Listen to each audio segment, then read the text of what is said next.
Hello everyone, I am Nagarjun Sahu and you are watching my YouTube channel Arjun Physics Classes।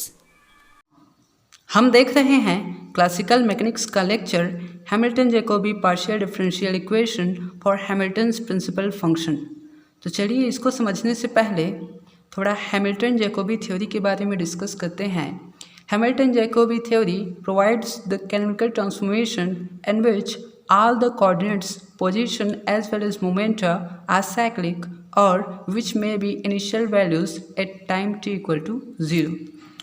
तो Hamilton Jacobi theory के द्वारा ठीक है हम ये जो Hamilton Jacobi partial differential equation होता है ठीक है उसके हैमिल्टन प्रिंसिपल के लिए उसको फाइंड करते हैं और इसके द्वारा हम जो है इसका कैरेक्टरिस्टिक फंक्शन भी जो है फाइंड करते हैं जो हम आगे फाइंड करेंगे।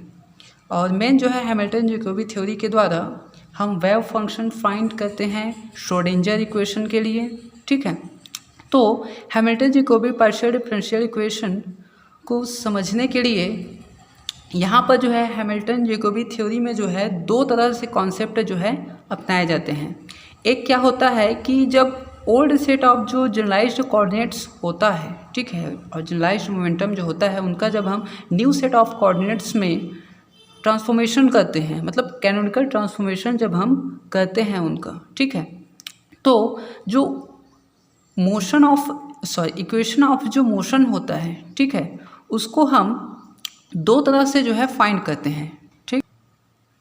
एक होता है हम जो जनरलाइज्ड कोऑर्डिनेट्स होता है जितने भी उसमें जो है साइक्लिक कोऑर्डिनेट को फाइंड कर लेते हैं ठीक है और उसके द्वारा जो है हम उसके द्वारा जो मोशन होता है जो इक्वेशन होता है वो क्या होता है छोटा हो जाता है ठीक है सिंपलेस्ट फॉर्म में कन्वर्ट हो जाता है साइक्लिक कोऑर्डिनेट फाइंड कर लेने के बाद। और एक दूसरा तरीका होता है हम जो है जो ओल्ड सेट ऑफ जो कोऑर्डिनेट्स होता है उनका इनिशियल वैल्यूज जो है सिलेक्ट कर सकते हैं ठीक है टाइम t इक्वल टू 0 पर। तो हम इन दोनों पर चर्चा करते हुए ठीक है जो दूसरा कंडीशन है उसको अप्लाई करेंगे आगे के लेक्चर्स में और इसमें भी कि इनिशियल कंडीशन में ओल्ड सेट ऑफ कोऑर्डिनेट्स का जो वैल्यू है वो हम क्या डिफाइन करते हैं ठीक है क्या हम लेते हैं वो। तो ये हैमिल्टन जैकोबी थ्योरी के द्वारा हम ये सब करते हैं ठीक है।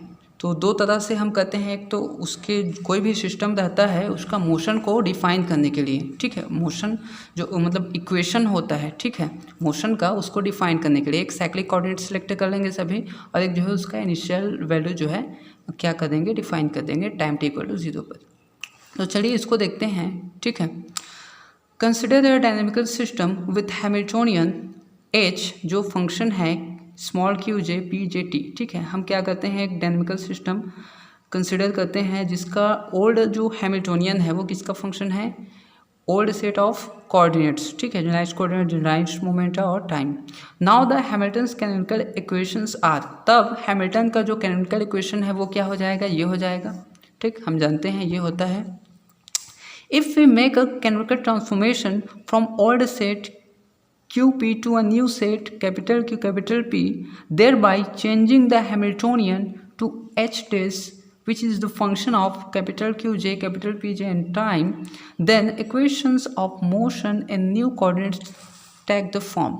अब हम क्या करें कि ये जो ओल्ड सेट ऑफ कोऑर्डिनेट्स हैं ठीक है उनको जो है न्यू सेट ऑफ कोऑर्डिनेट्स में जो है ट्रांसफॉर्म करें मतलब इनका जब कैनोनिकल ट्रांसफॉर्मेशन करें तो क्या हो जाएगा हमें उसका जो है ये वैल्यू फाइंड होगा ठीक है मतलब इनका फॉर्म सेम रहेगा लेकिन ये capital Q J capital P जे ये एच डेस इनका जो वैल्यू है वो जो है अलग अलग हो सकता है लेकिन फॉर्म जो है सेम होता है तब उसको हम क्या कहते हैं कैनोनिकल ट्रांसफॉर्मेशन कहते हैं ठीक है।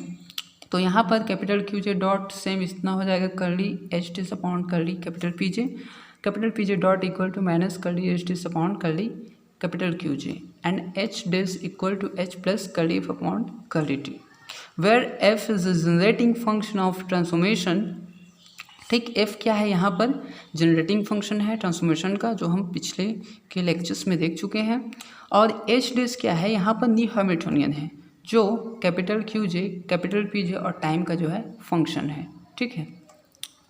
तो यहाँ पर देखिए now if Q j and P J are constant only if now Q j and P J are constant only if अब हमें जो है क्यू जे और पी जे का जो है कांस्टेंट वैल्यू चाहिए, ठीक है। इसके द्वारा ही हम क्या करेंगे, इसके मोशन को जो है फाइंड करेंगे आगे। तो ये कांस्टेंट वैल्यू फाइंड करने के लिए यहाँ पर एक जो कंडीशन है वो हम देखेंगे। अब यहाँ पर देखिए capital Q J dot equal to ये होता है यहाँ से ये, ठीक है, इक्वल टू 0। अब ये कांस्टेंट रहेगा तब ये 0 होगा, ठीक है। अब ये कांस्टेंट कब रहेगा ये हम देखेंगे, ठीक है। Capital P J dot equal to minus curly H days upon curly Q J equal to 0, ठीक है। अब ये 0 कब होगा, देखिए जब यहाँ पर एच डेस का वैल्यू जो है क्या होगा, 0 होगा। मतलब ये क्यू जे और पी जे, ये क्यू जे और ये जो पी जे दिया है वो मुझे कांस्टेंट फाइंड करना है, ये वाला, ठीक है। कांस्टेंट फाइंड करने के बाद ही मैं क्या करूँगा, इसकी जो मोशन का इक्वेशन है वो फाइंड करूँगा। तो इसको कांस्टेंट मतलब इसका वैल्यू 0 आने के लिए, ठीक है, इसका वैल्यू 0 आने के लिए एच डेस का वैल्यू इनिशियल कंडीशन में जो है 0 लेना पड़ता है। ये एच डेस का वैल्यू क्या हो जाएगा, यहाँ 0 लूँगा तभी जो है मुझे ये कंडीशन मिलेगा। क्यू जे इक्वल टू, इसको इंटीग्रेशन करूँगा तो कांस्टेंट इसको मैं बीटा जे मान लिया, और ये पी जे इसका इंटीग्रेशन करूँगा पी जे डॉट का, तो P J equal to constant, ये कांस्टेंट मिलेगा क्योंकि इसका वैल्यू 0 है, अल्फा जे। अब ये 0 क्यों मिला, क्योंकि मैं एच डेस को 0 करूँगा, ठीक है, एच डेस, तभी ये मुझे कांस्टेंट मिलेगा। अगेन फ्रॉम, अब देखिए Q J dot equal to, यहाँ से फिर से हम देख सकते हैं ये वाला क्यू जे डॉट क्या है, कर्ली एच डेस अपॉन कर्ली पी जे। तो curly upon curly p j, h dash का वैल्यू क्या है, यहाँ से ये है h plus curly F by curly t, ठीक, h plus curly F by curly t. अब देखिए ये जो है ओल्ड हैमिल्टोनियन है, और ये जो है स्मॉल क्यू जे पी जे और टाइम का फंक्शन होता है, तो इसके रिस्पेक्ट में इसका जो डिफ्रेंशिएशन होगा वो 0 हो जाएगा, ठीक है। तो क्या बचेगा, curly by curly capital P J curly F by curly T, ये बचेगा ये वाला, ठीक। अब मैं क्या कर सकता हूँ, ये जो इनका जो डिफ्रेंशिएशन वाला फॉर्म है उसको चेंज कर सकता हूँ। तो कर्ली बाई कर्ली टी को बाहर निकाल लिया और curly by curly capital P जे को अंदर ले गए ये, ठीक है। तो क्यू जे इक्वल टू मुझे मिल गया curly F by curly capital P जे, और पी जे का वैल्यू मैं क्या चूज़ किया हूँ, पी जे का वैल्यू मैं माना हूँ यहाँ पर कांस्टेंट अल्फ़ा जे, ठीक है। तो मैं ये रख देता हूँ curly F by curly alpha j हो गया ये, और बीटा जे, क्यू जे का वैल्यू भी मैं क्या माना हूँ यहाँ पर, क्यू जे का वैल्यू मैं बीटा जे माना हूँ, ठीक है। तो मैं ये लिख सकता हूँ beta j equal to curly alpha upon curly F upon curly alpha J.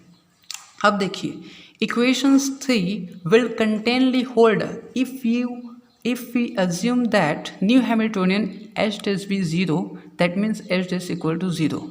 Then from equation 2, अब यहाँ पर देखिए ये जो इक्वेशन 3 है, ये क्यू जे और पी जे, ये कांस्टेंट मुझे तभी मिलेगा जब मैं एच डैश का वैल्यू जो है 0 लूँगा, ठीक है, तभी तो ये कांस्टेंट मिलेगा, ठीक। इसीलिए मैं एच डैश को क्या किया हूँ, 0 लिया हूँ, मतलब क्यू जे डॉट का वैल्यू उसके बाद 0 आ जाएगा।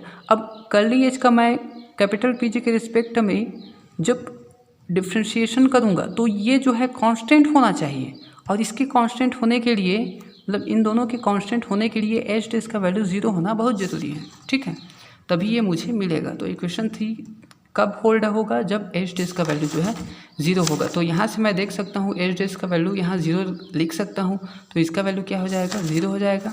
तो ये मैं यहाँ पर लिख दिया H plus curly F upon curly T equal to 0, यहाँ एच डैश था वो 0 हो गया, ठीक है, यहाँ से। तो यहाँ पर देखिए एच किसका फंक्शन है, ओल्ड हैमिल्टोनियन, ये क्यू जे पी जे और टाइम का फंक्शन है ये वाला, तो मैं लिख दिया, इसको मान लिया equation 5। For the validity of equation 5, it is convenient to choose f to be the form of the form f to q capital P t equal to s q capital P t से। अब देखिए ये equation 5 को hold करने के लिए, इसकी validity के लिए, ठीक है, मुझे यहाँ पर जो जनरेटिंग फंक्शन है f, वो जो है ना ही f1 से मिलेगा, ना ही f3 से मिलेगा, ना ही f4 से मिलेगा, वो जो है केवल f2 से ही मिलेगा। अब ये क्यों मिलेगा, क्योंकि मुझे यहाँ क्यू जे और ये कैपिटल पी जे का वैल्यू जो है फाइंड करना है, मतलब इसका ज़रूरत पड़ेगा, ठीक है, जो f2 का फंक्शन है। तो यहाँ पर देखिए इसको जो f2 को मैं ये S Q capital P T से डिनोट कर दिया हूँ, ठीक है, मतलब इसके जगह पर f2 ना लिखकर मैं ये s लिख देता हूँ, ठीक है। With this form of generating function we have, यहाँ पर क्या हो जाएगा, पी जे इक्वल टू हो जाएगा ये वाला, देखिए कर्ली F2, अच्छा ये फॉर्मूला होता है ये वाला जनरेटिंग फंक्शन का, हम जानते हैं पी जे इक्वल टू क्या होता है, curly F2 upon curly Q j. यदि आप जनरेटिंग फंक्शन वाला ये फार्मूला समझ नहीं पा रहे हैं तो आप जनरेटिंग फंक्शन का जो लेक्चर है उसको देख लीजिए, उसके बाद ये आपको अच्छे से समझ में आएगा। मतलब जो स्मॉल पी जे जो ओल्ड जनरलाइज्ड मोमेंटम होता है उसका फॉर्मूला ये होता है, हम जनरेटिंग फंक्शन के लेक्चर में इसको फाइंड किए थे, ठीक है। और क्यू जे इक्वल टू ये फाइंड किए थे, पी जे इक्वल टू क्या होता है, curly F2 upon curly Q j. तो F2 का जगह पर मैं ये S लिख रहा हूँ, ठीक है। तो ये क्या हो जाएगा, curly S upon curly Q j. आप चाहो तो F2 भी लिख सकते हो, ये आपकी मर्जी है, ठीक है। हम जो है इसको न्यू फंक्शन मतलब न्यू जो है इसको न्यू रूप में, ठीक है, यहाँ पर जो है हम लिख रहे हैं, ठीक। तो क्यू जे इक्वल टू क्या हो जाएगा, curly F2 upon curly capital P जे और F2 की जगह पर S लिख दिया, ठीक है। क्योंकि जनरेटिंग फंक्शन जो है क्या होता है, 4 प्रकार का होता है, ठीक है। तो आप चाहो तो F2 लिख सकते हो या फिर S लिख सकते हो, आपकी मर्जी है, ठीक है। फंक्शन उसी का रहेगा, दोनों सेम रहेगा। तो यहाँ पर देखिए, नाउ फ्रॉम इक्वेशन 5 से ये पी जे की जगह पर मैं क्या लिख सकता हूँ, ये लिख सकता हूँ, इसलिए इसको जो हम फाइंड किए हैं, ठीक है। ये तो H क्यू जे और curly S by curly Q J T plus ये फिर से curly F by curly T की जगह पर curly S by curly T equal to 0, ये मुझे मिल जाएगा। हम जो है जो हैमिल्टोनियन का जो ये इक्वेशन है ये वाला, ठीक है, इसको हम सिंपलेस्ट फॉर्म में, ठीक है, मतलब शॉर्ट फॉर्म में जो है फाइंड करना चाहते हैं, इसी कारण ये सब जो है तरीके हम अपना रहे हैं। मतलब इस इक्वेशन को फाइंड करना है, जो हैमिल्टोनियन का जो फंक्शन होता है, ठीक है, ओल्ड सेट के लिए वो न्यू सेट में जो है सिंपलेस्ट फॉर्म में कन्वर्ट हो जाता है, ठीक है। इसी कारण हम कन्वर्जेंट ट्रांसफॉर्मेशन का भी यूज़ करते हैं, ठीक। तो यहाँ पर देखिए H का जो क्यू जे का वैल्यू वो Q1 से Q2 से अप टू Qn हो जाएगा। इसी प्रकार curly S upon curly Q1 Q2 up to Qn तक हो जाएगा, और ये time t plus curly S upon curly t equal to 0, ठीक है। This equation is known as Hamilton Jacobi equation. इसी इक्वेशन को क्या कहते हैं, हैमिल्टन जैकोबी इक्वेशन कहते हैं। अब ये हमने क्यों फाइंड किया, this is a first order differential equation in S, ठीक है। ये फर्स्ट ऑर्डर का है, देखिए ये वाला, ठीक है। सेकंड ऑर्डर है ही नहीं दोनों में, केवल फर्स्ट ऑर्डर है। इन्वॉल्विंग n+1 वेरिएबल्स, ठीक है, where Q J equal to 1 2 3 up to n t। अब यहाँ पर देखिए ये n+1 जो है वेरिएबल्स जो है कंटेन करता है। जैसे कि यदि मैं एक सिस्टम ऑफ पार्टिकल्स के लिए सिलेक्ट करूँ तो ये 2 वेरिएबल आ जाएगा, ठीक है। यहाँ एक करूँ तो वेरिएबल कितना हो जाएगा, 2 हो जाएगा, ठीक है। तो 2 मतलब यहाँ पर q का जो वैल्यू है 1 होगा और ये टाइम 1 होगा, मतलब 1 1 2 वेरिएबल हो जाएगा। अब ये curly S by curly Qn क्या है, ये जो है कांस्टेंट है, ठीक है। मतलब ये पी जे है ये वाला, और पी क्या है यहाँ पर कांस्टेंट है अल्फा जे, ठीक है, ये वाला। तो ये जो है कांस्टेंट हो गया, तो कितना वेरिएबल, बस ये Q जनरलाइज्ड कोऑर्डिनेट और ये T जो है मुझे मिला है, ठीक है। तो इससे फ़ायदा क्या हुआ ये हम देखते हैं आगे। While equation 5 is in 2n+1 variables, this shows that above substitution has reduced the number of variables by n. The function which is solution of equation 6 is called Hamilton's principal function. अब यहाँ पर देखिए ये जो पहले ये था, ये जो इक्वेशन है पहले ये था। अब इसमें जो एक पार्टिकल या एक सिस्टम ऑफ पार्टिकल्स के लिए वेरिएबल को मैं देखूं तो कितना हो जाएगा, मुझे 1 2 3 वेरिएबल, मतलब 3 वेरिएबल को जो है फाइंड करना पड़ेगा, ठीक है, इसकी सिस्टम को डिस्क्राइब करने के लिए, ठीक। लेकिन जो ट्रांसफॉर्मेशन के बाद मुझे जो ये फॉर्मूला मिला है, ठीक है, उसमें केवल जो है, अब देखिए एक पार्टिकल के लिए करूँगा तो यहाँ पर मैं बोला हूँ 2n+1, मतलब एक के लिए करूँगा तो ये 3 वेरिएबल, ये वाला एक के लिए 3 वेरिएबल, 2 के लिए करूँगा तो 2 2 4, और टाइम तो सेम रहेगा दोनों के लिए, मतलब 5 वेरिएबल की ज़रूरत पड़ेगी। लेकिन इसमें मैं 2 के लिए करूँ तो केवल 3 वेरिएबल की ज़रूरत पड़ेगी, ठीक है। ये 2 कोऑर्डिनेट हो जाएंगे और एक टाइम हो जाएगा, 3 हो जाएगा। 2 मतलब इसके लिए फॉर्मूला है, इसके लिए n+1 और इसके लिए फॉर्मूला है 2n+1, मतलब ये जो है n+1 है और ये 2n+1 है। यदि मतलब इसमें जो है वेरिएबल एक सिस्टम के लिए कितना पड़ेगा, उसको डिस्क्राइब करने के लिए इसके मोशन को 2 वेरिएबल का ज़रूरत पड़ेगा, ठीक, ये Q और T। और इसमें जो है एक सिस्टम को डिस्क्राइब करने के लिए 3 वेरिएबल का जो है ज़रूरत पड़ेगा, ये Q, P और T। मतलब P जो है यहाँ पर कांस्टेंट हो जाता है, इसको जो है इसकी ज़रूरत नहीं पड़ेगी इसमें, ठीक है। तो ये फ़ायदा होता है इस हैमिल्टन जैकोबी इक्वेशन का, ठीक है। वैसे 2 के लिए इसमें 3 वेरिएबल का ज़रूरत पड़ेगा, मतलब 2 पार्टिकल के लिए, वैसे 2 पार्टिकल के लिए इसमें 5 वेरिएबल का जो है ज़रूरत पड़ेगा, ठीक। तो ये जो फंक्शन है ये S वाला, ठीक है, इसको बोलते हैं Hamilton principal function, Hamilton's principal function बोलते हैं, ठीक है उसको, ठीक है। हैमिल्टन्स प्रिंसिपल सॉल्यूशन ऑफ, उसका जो सॉल्यूशन निकलेगा S, उसको क्या बोलेंगे, हैमिल्टन्स प्रिंसिपल फंक्शन। अब देखते हैं physical significance of Hamilton's principal function, उसका फिजिकल सिग्निफिकेंस क्या होता है। Let us determine the total time derivative of S Q capital P T. That means अब ये एस हम जानते हैं ये होता है, ठीक है, तो इसका टोटल टाइम डेरिवेटिव मैं लूँ तो क्या हो जाएगा, D S by D T. तो ये जो है पहले स्मॉल क्यू के रिस्पेक्ट में इसका डिफ्रेंशिएशन होगा, curly S by curly Q जे, और क्यू का फिर से टाइम के रिस्पेक्ट में क्यू जे का, तो क्यू जे डॉट हो जाएगा D Q J by D T, तो ये Q J dot plus similarly क्या हो जाएगा, एस का फिर से पी जे के रिस्पेक्ट में होगा, कैपिटल पी जे के रिस्पेक्ट में, और पी जे का फिर से क्या होगा टाइम के रिस्पेक्ट में, तो curly p J dot plus क्या हो जाएगा फिर से एस का टाइम के रिस्पेक्ट में curly s upon curly T, और टाइम का फिर से टाइम के रिस्पेक्ट में मतलब D T by D T, ये जो है 1 हो जाएगा, ठीक।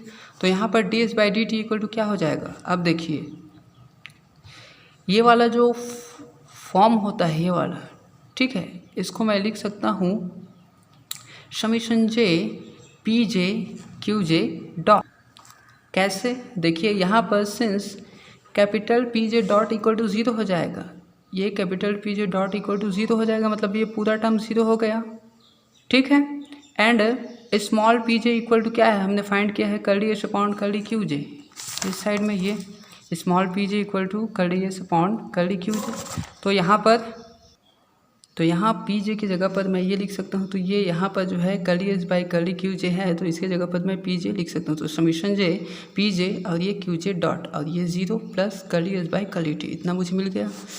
अब देखिए कर्ली एस बाई जो कर्ली टी है इसके जगह पर मैं माइनस एच लिख सकता हूँ, क्यों, क्योंकि एच इक्वल टू क्या है, minus curly F by curly T है, ठीक है, ये हम फाइंड किए हैं, ठीक है। देखिए इधर ये यहाँ से हो जाएगा ये curly F by curly T equal to minus H हो जाएगा, तो यहाँ से माइनस कर्ली एफ, तो minus curly S by curly T equal to ये क्या है, एफ के जगह पर एस लिख दिया, तो इसका वैल्यू माइनस एच हो जाएगा, तो ये इसका वैल्यू ये इधर जाएगा माइनस, तो ये माइनस एच लिख दिया। अब ये क्या होता है, summation J P J Q जे डॉट माइनस एच, ये जो है लैग्रांजियन होता है, ठीक है, मतलब D S equal to D T equal to L हो जाएगा। ऑन इंटीग्रेशन करूँगा इसका, तो ये हो जाएगा इंटीग्रल एल डी टी हो जाएगा। This identifies S with Hamilton's principal function. S क्या है यहाँ पर, हैमिल्टन का जो प्रिंसिपल फंक्शन है, ठीक है, इसका जो है कोई क्या कहूँ एक्सपेरिमेंटल वैल्यू नहीं मिलता है, ठीक है, मतलब एग्जैक्ट हम नहीं निकाल सकते इसका जो फिजिकल और मतलब एक्सपेरिमेंटल वैल्यू इसका हम फाइंड नहीं कर सकते, क्योंकि यहाँ पर टाइम इंटरवल जो है दिया नहीं है, मतलब हमें पता नहीं चलेगा कि कितने लिमिट तक इसको जो है क्या करना है, इंटीग्रेट करना है, ठीक है। इसी कारण इसका जो एक्यूरेसी वैल्यू होता है, ठीक है, वो जो है अच्छे से नहीं फाइंड होता, ठीक है। तो ये था हमारा physical significance of Hamilton's principal function, और हैमिल्टन का जो है क्या, Hamilton Jacobi partial differential equation for Hamilton's principal function. Thanks for watching the video.